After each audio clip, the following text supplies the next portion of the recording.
अहिल्यानगरच्या जनतेकरता जनतेला मी समर्पित करतो, ज्यांनी आमच्या राष्ट्रवादी भाजपच्या युतीला जे प्रचंड त्यांनी आपलं पाठबळ दिलं, आशीर्वाद दिला.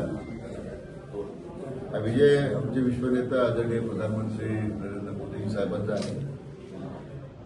हा विजय आमचे देशाचे आपले खरखर प्रधानमंत्री माननीय अमितभाईंचा आहे.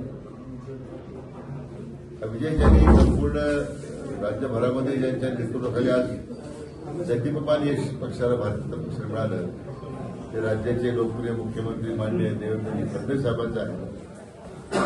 आणि आपल्या अहिल्यानगरमध्ये राष्ट्रवादी काँग्रेसची युती जी झाली, त्या पक्षाचे नेते माननीय अजितदादा पवार यांना सुद्धा या यशाबद्दल मनापासून धन्यवाद देतो. मला मनापासून या शहराचे लोकप्रिय आमदार माननीय संग्रामभाई जगताप आणि आपले डॉक्टर सुजय विखे पाटील या दोघांनी अतिशय परिश्रम घेतले आणि युती अभेद्य राहिली. मला त्या दोघांच्या कष्टाचं फळ आपल्याला आज पाहायला मिळतं की 68 पैकी 52 जागा अहिल्यानगरच्या इतिहासामध्ये एवढं मोठं यश प्रथमच मिळालंय. त्यांचं सुद्धा मी दोघांचंही मनापासून अभिनंदन करतो.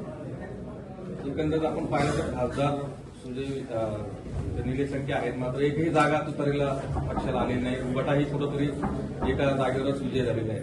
एकंदरीत मला वाटतं जनतेने ज्यांना नाकारलं त्यांच्याबद्दल काय प्रतिक्रिया देणार, त्याच्यात जनतेनेच ती प्रतिक्रिया नाकारून व्यक्त केलेली आहे. त्यांनी आरोप केले होते की भारतीय जनता पार्टी दबाव आणते, दबावाचं राजकारण करते, पैशाचं राजकारण करते, असं त्यांनी आरोप केला होता. जनतेने आता लोकशाही पद्धतीने उत्तर दिलं. ईव्हीएमवर पुन्हा शंका घेण्याचे कारण अरे आता निवडणूक आयोगावर आता शिवसेनेचे नेते, आता गटाचे नेते आरोप करायला लागले.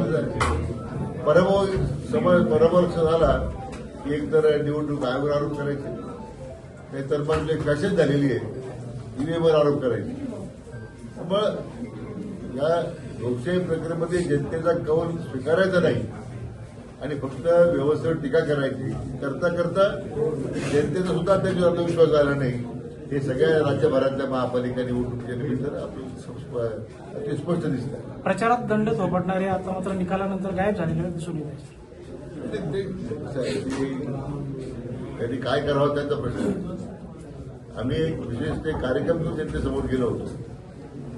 आमदार संग्रामभाई जगताप असतील, डॉक्टर सुजय असतील, त्यांनी विश्वासाचं एक विश्वासक असं शहर म्हणजे अहिल्यानगर शहराचा विकासाकरता लोकांना आश्वासन दिलं होतं आणि लोकांनी त्याच्यावर विश्वास ठेवलाय, शिक्कामोर्तब केलाय. त्यामुळे मला वाटतं आता जनतेचा विश्वास सार्थक ठेवण्याचं काम आता या भाजप राष्ट्रवादी युतीला आपल्याला करावं लागलं.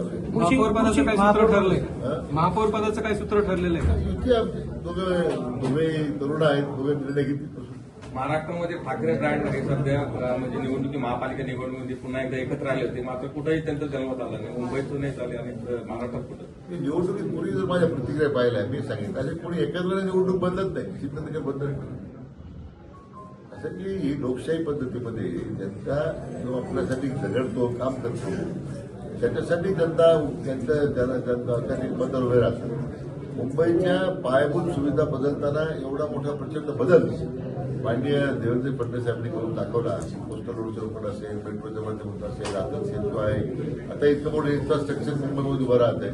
मला वाटतं त्यामुळे कधी नव्हत घरातून जागा व्हायचं मग बाहेर यायचं आणि मग आम्ही एकत्र झालो म्हणून सांगायचं. हे आजच्या काळात जनतेला मान्य नाही आहे. हा मुंबई महापालिकेचा निकाल स्पष्ट सांगतो. पुणे महानगरपालिकेचा निकाल, पिंपरी चिंचवड नगरपालिकामध्ये उभाटाला लोकांना नाकारलंय.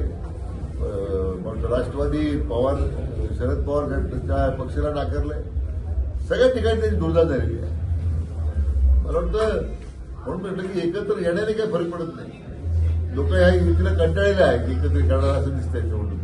महाराष्ट्रातील ताज्या घडामोडी जाणून घेण्यासाठी प्रवरा नगरी वार्ता या चॅनलला सबस्क्राईब करा, लाईक करा आणि बेल आयकॉन क्लिक करा. व्हिडिओ आवडल्यास शेअर करा.